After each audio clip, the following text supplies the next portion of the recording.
бүгүнкү боорукердик, кайрымдуулук, ден соолук форумунун катышуучулары. Жабыңыздар бүгүнкү форумга кош келиңиздер.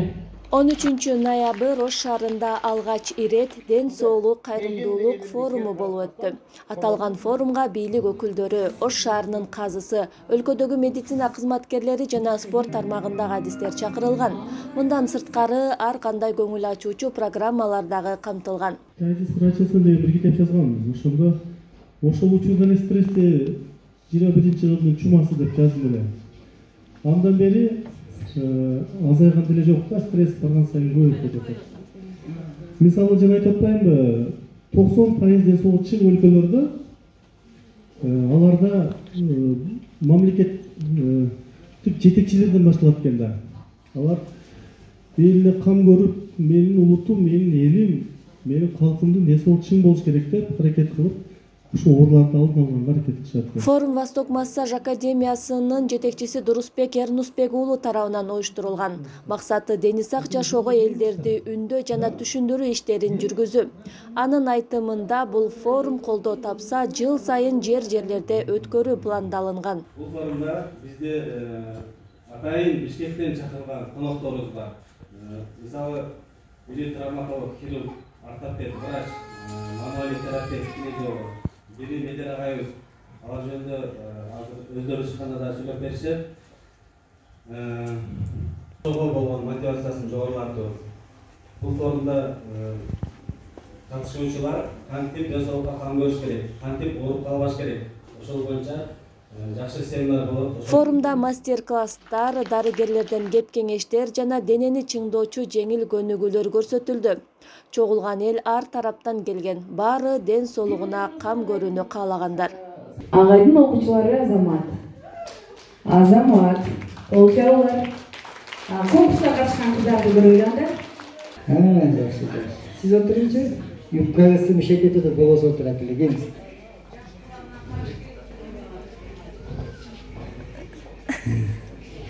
Ушул эки кызга аябай аракет кылды, ушул эки кызга. Ден соолук жана кайрымдуулук форумуна Кыргыз Республикасынын спорттук ушу федерациясынын вице-президенти Тайци чебери Нурасан Бакиров да катышып, элге жеңил көнүгүүлөрдүн түрлөрү менен бөлүштү. Ооруну өзүбүз чакырып алуудан сактанууга чакырды. Мен качан эс алат дейт да? Мен 9-дан 11-ге чейин уктаган адамдын гана эсе салат дейт.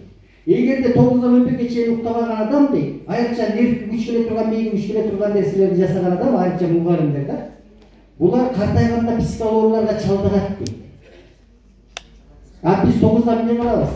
9-да биз жаман сериал көрүп аткан болобуз, же болбосо китепте бир жаман жаңылык көрүп аткан болобуз, же жаман көргөн балабызды тастакондо турган тилде аткан болобуз. Дарыгерлер менен суроо жооп иретинде да эркин маектешүү болду. Мыкты суроо бергендерге жана берилген суроолорго туура жооп бергендерге массаж, хиджама үчүн атайын даярдалган сертификаттар да ыйгарылды. Биринчи колдо көрсө, биз ак сертификаты беребиз.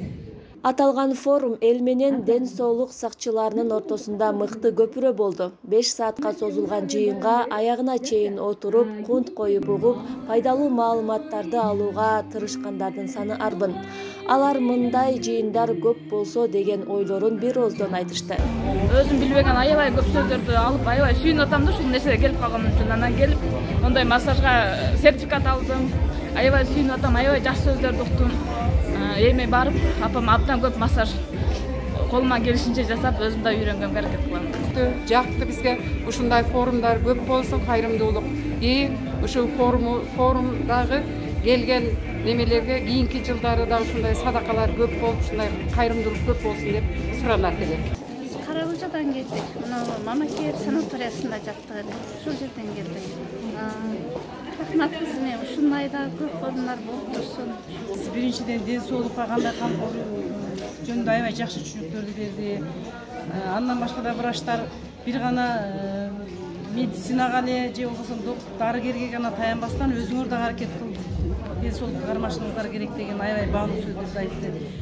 Биздин өзүбүздүн устаттарыбыз Нурасан Бакиров, Альфия Ибаевич, Дурусбек ушулар аябай сонун уюштуруп туруп мындай форумдарды бат уюштурсак өтө жакшы болот. Бир жак Ден соолук жана кайрымдуулук форумунан түшкөн каражат кайрымдуулукка жумшалат. Тактап айтканда 3 декабрь көзү азиздердин күнүнө карата чыныгы муктаж көзү азиз адамга жумшалмакчы.